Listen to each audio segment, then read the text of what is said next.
Hello and welcome. I am joining the Cosy Autumn Book Tag that was originated from the Book Bell, so I will be sure to leave her information below. I just love how book tags help you to get to know people, and I'm hoping that as I share all of my sort of favorite autumn books and experiences that you are able to kind of get a feel for me as a reader and understand why autumn is one of my favorite seasons. There are questions that I will preface each section with, and so without further ado, let's just jump in. What book always reminds you of autumn? First Frost by Sarah Addison Allen very much encompasses that autumnal, cozy, heartwarming feel. If you're someone who really enjoys lit fic and maybe not so much fantasy, this is a great choice. There is magical realism in there. Think of it sort of being like if you've seen the Practical Magic movie. It's sort of in that vein of having the Waverly family, which is a pair of sisters, Claire and Sydney. And the Waverlys in this town are just sort of known to have an intuition about people. Claire owns a confectionery company, and she, within her baked goods, can include something that helps to soothe someone or to help someone with their fears. And so they just have this like magical ability, but it's not this overt fantasy kind of idea. It's very kind of embedded in the village life. I will say, First Frost is actually the second book in the series. The first one is Garden Spells. I actually read First Frost first and loved it very much. I've also read Garden Spells since then because I loved this one so much, and it did not affect me either way that I read this one first, but I did want to mention that. So in this we follow Claire and Sydney, the Waverly sisters. Claire, as I said, owns a confectionery company, like a baking company, and Sydney has come back into town, and they've had some struggles with readjusting and dealing with some of their childhood traumas. Sydney returned to town with her daughter, Bay, and so Bay was really kind of trying to get adjusted into the town as well. This just, to me, has that strong family vibe. There is romance in there. My recollection is that it's closed door, but just the cover alone is lovely. The second one I wanted to share is The Dark Witch, which is book one of the Cousins O'Dwyer trilogy by Nora Roberts. So I don't know if people have strong feelings about Nora Roberts. I know she's very prolific. I don't know how popular she is on BookTube, but this Cousins O'Dwyer trilogy is so perfect for autumn. In this we follow Iona. Iona is from the United States, but she, in her heritage, has Irish ancestry. And so when something happens in her life where she's really kind of questioning what is going on, she decides to move to Ireland to try to figure out how her Irish roots is potentially causing what's going on in her present life. And so she moves to, I think, County Mayo. And so, as the title suggests, she meets her cousins, her relatives. They, for the most part, welcome her in. They are from a family that has a heritage in witchcraft. So they have a relative in the past who was a witch. I think her name was Sorsha. There are things that have happened in the past that are now being pulled into the present. Each book follows a different cousin. I've read the whole trilogy. There is magic in this, probably a little bit stronger than just the magical realism in this, but so fun. I loved this one the best. There is romance in each one. I think that's what Nora Roberts does, is have romance. It is not closed door. It's not super spicy and explicit, but it is not closed door. And so you can just kind of skip through that if you want to read this. Next, I have An Enchantment of Ravens by Margaret Rogerson. This absolutely is a fantasy. I think it is a YA fantasy. In Enchantment of Ravens, we follow Isabel. Isabel is a portrait painter, and not only is she very well skilled at her craft, she is known by the Fae folk as someone who is able to capture their likeness very clearly. So she has Fae clientele who travel from their lands to her cottage, her family cottage, to get their portrait painted. But someone comes to her door who wants their painting done. She does it very well, and when it gets delivered to the Fae folk, this person ends up looking very human. She paints his humanity. She paints emotions that only humans really should be able to access. And he is livid.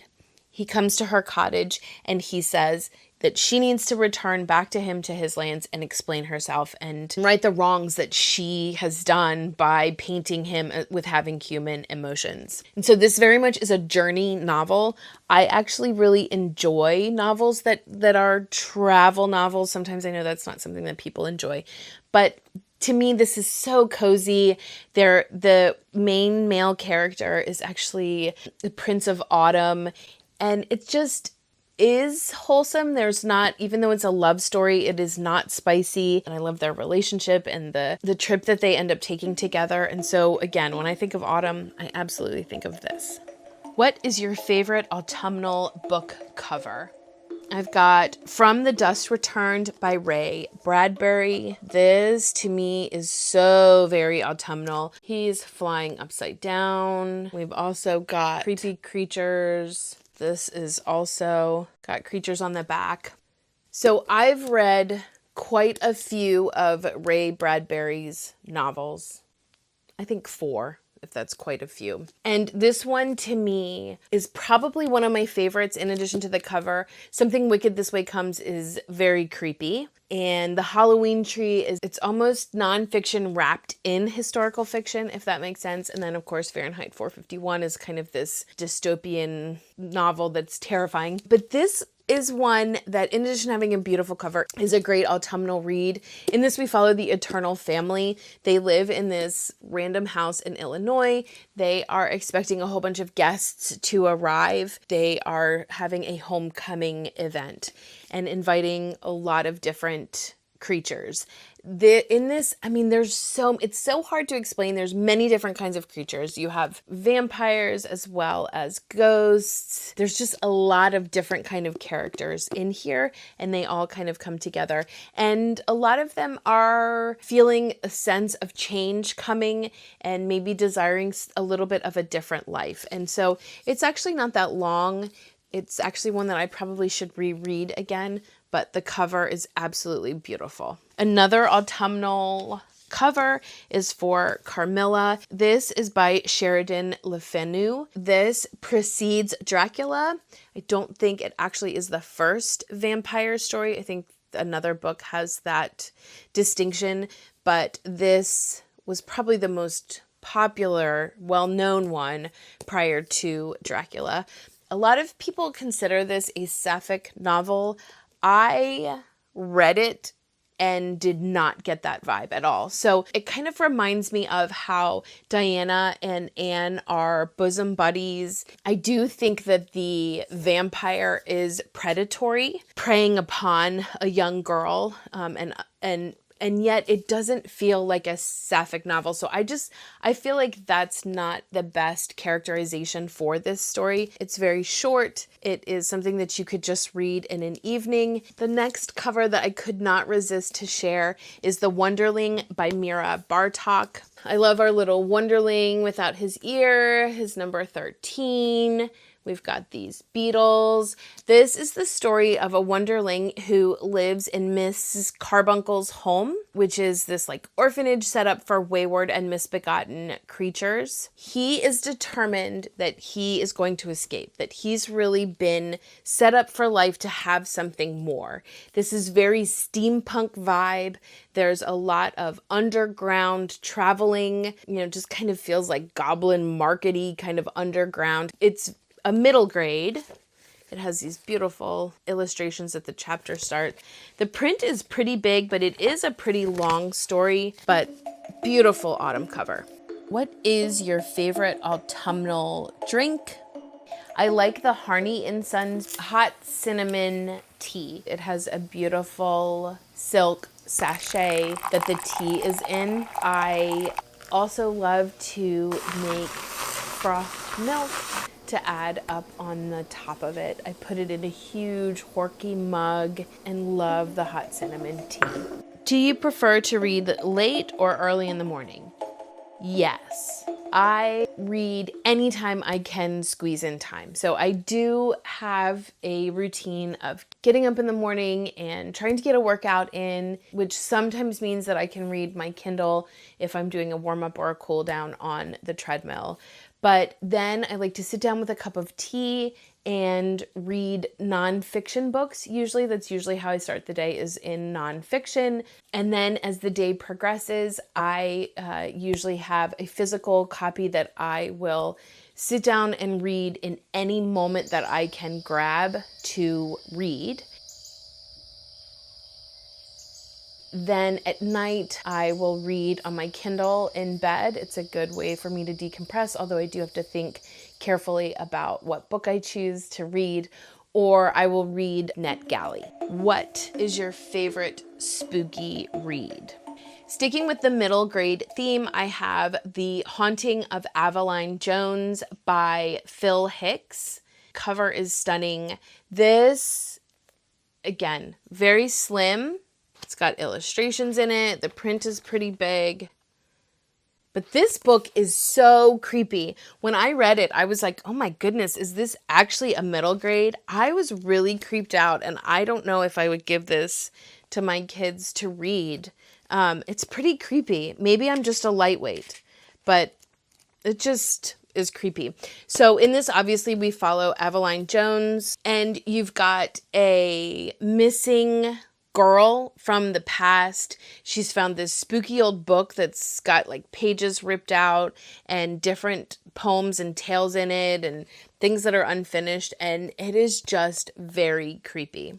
A Sorceress Comes to Call by T. Kingfisher is one that I just finished, and it is also very spooky. There are some trigger warnings with this. There is some familial abuse that is occurring, emotional abuse, and control, a lot of control in this between a mother and a daughter. And so that part is obviously terrible enough.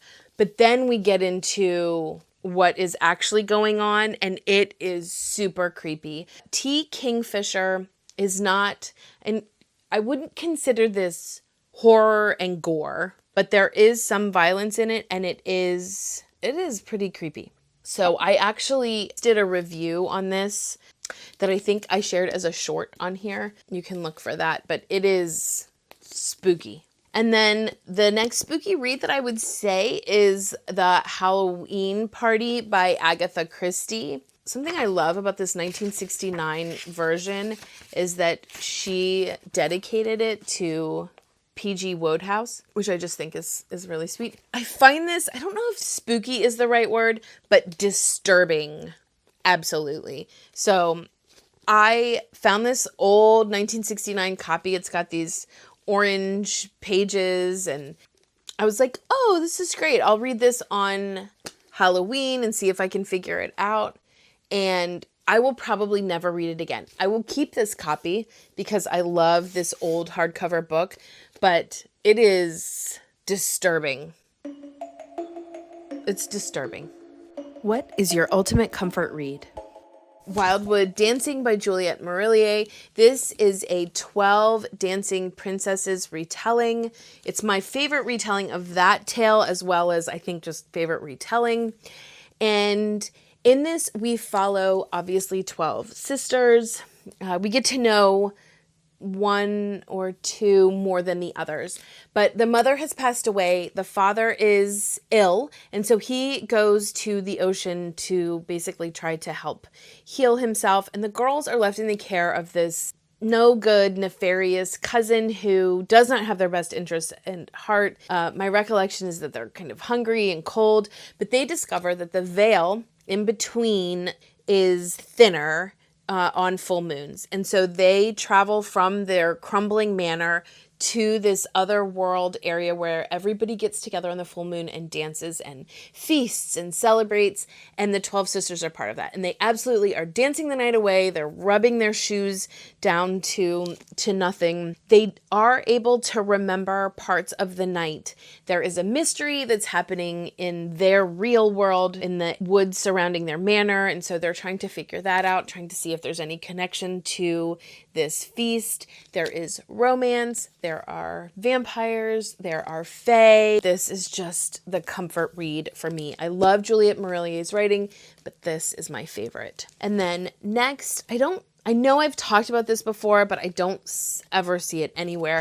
This is called The Shadow of the Bear by Regina Domain, and this is Snow White and Rose Red retelling. In this, we have two sisters who are very poor, a mother who is just working her fingers to the bone to try to be able to give her daughters shelter and food. This is set in the modern day. So they do go to school, there are school dances, but they end up kind of seeing things that they're not sure if what they saw is actually what's going on. The father is not around. And again, it's set in modern times. And so I think there is some danger and maybe drug use around in their neighborhood. This is written by a Catholic writer. And so there is kind of this morality in this story, but I just loved it. Again, I love the wholesomeness of it. I love the take on this retelling as well.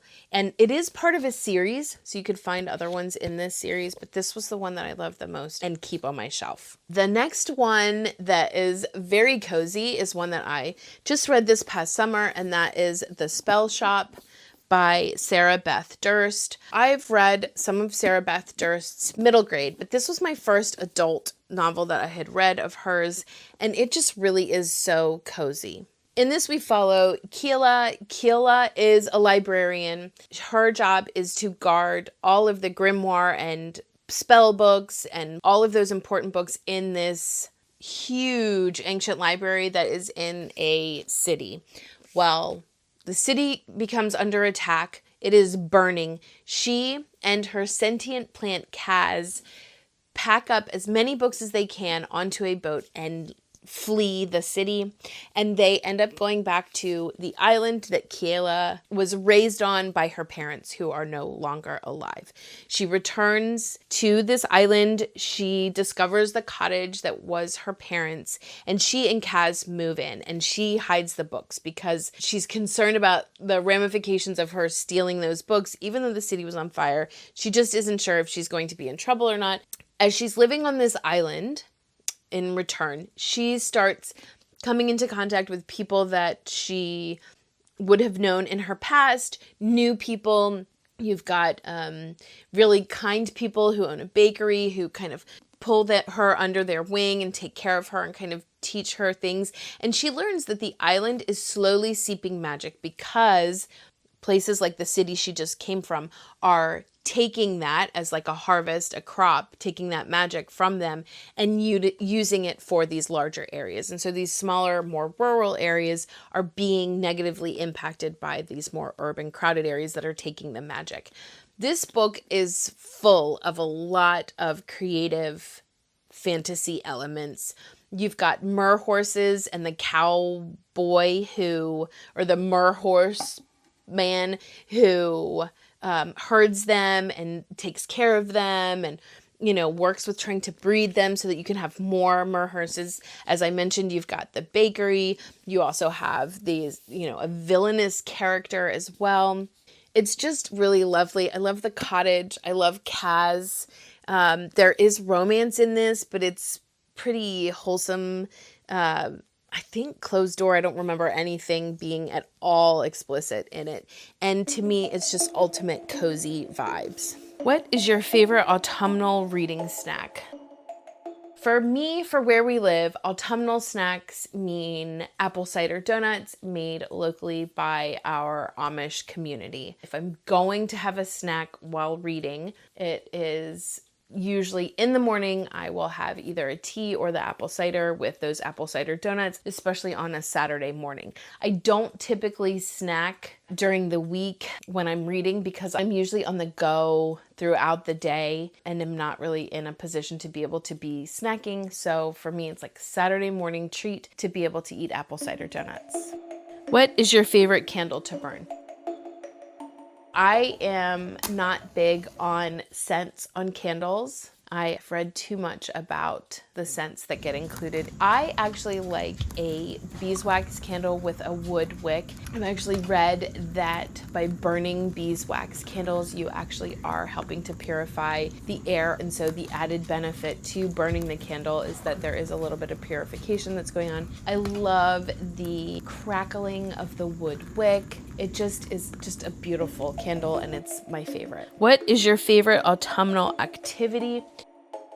So I love the typical go to a pumpkin patch. I especially love to bring a graphic novel to just sit in the pumpkin patch and read. I love, right now, we have a lot of different local pumpkin stands that you can go to find different kinds of pumpkins. They're very creative with adding candles and plants even to the top of pumpkins, or putting together bouquets and then the pumpkin is actually a vase. So many different things. So I love just going around and looking at different pumpkin setups and pumpkin patches. But for me, the true favorite autumnal activity is watching Discovery of Witches. A Discovery of Witches by Deborah Harkness is a trilogy originally. So they have 3 different seasons and it ties directly with each book. So you have the first season, which is A Discovery of Witches. The second is Shadow of Night. And the third is The Book of Life. There also is a 4th book that she wrote called Time's Converts. She's taken some characters in the original trilogy and kind of written their own story. But in the All Souls trilogy, we have a witch named Diana Bishop who is really not comfortable with magic. She really doesn't use it. She's led a fairly normal life other than the fact that her parents were murdered. She's been raised by her aunt and partner, and she ends up being this very famous researcher, scholar of alchemy. And she goes back to Oxford. She has gotten her degrees. She now has a PhD. She goes back to Oxford to present this new idea that she has. And in her research, she goes to the Bodleian Library, which is such a great part of the story, and asks for a specific Ashmole manuscript. She opens it, and it ends up injuring her. The lights flicker, and it's very obvious that this manuscript has magic. Part of this world that Diana Bishop is in looks exactly like ours, except you have witches, vampires, and demons. You've got 3 different kinds of creatures, and the humans are not really aware of creatures. But when she pulls that manuscript out, the creatures actually had a visceral physical reaction to it being opened. So now things in her world are completely mind blown. Matthew de Claremont is a vampire. He realizes that Diana was the one who did pull out this manuscript, and he reaches out to her because he's been looking for this manuscript for about 150 years. This is a story of being on a quest and searching for the history of creatures. This is the story of forbidden love. This is a story of discrimination, mental health challenges, but above all, it has magic in it, and to me, it is the true comfort of autumn for me. I look forward to watching it every year. Oh, and it used to be on Sundance, but this year it is on Netflix. So if you have Netflix, you can look up Discovery of Witches. I will tell you, now that I've watched it so many times, there are certain scenes that I will just skip through. Usually when I'm watching it, I kind of will skip through things just to make it be a little bit closer on the PG or PG-13 side. Also, Deborah Harkness had another book come out now, so separate from the trilogy, and then this one where we follow a different character set. This is called The Blackbird Oracle.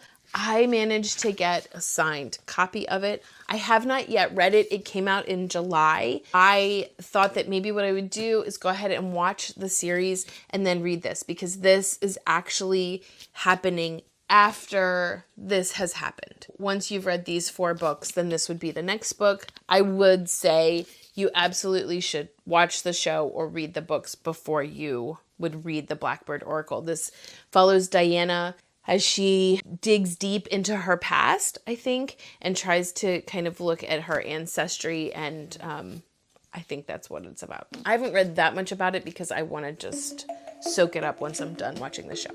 What is on your autumnal TBR?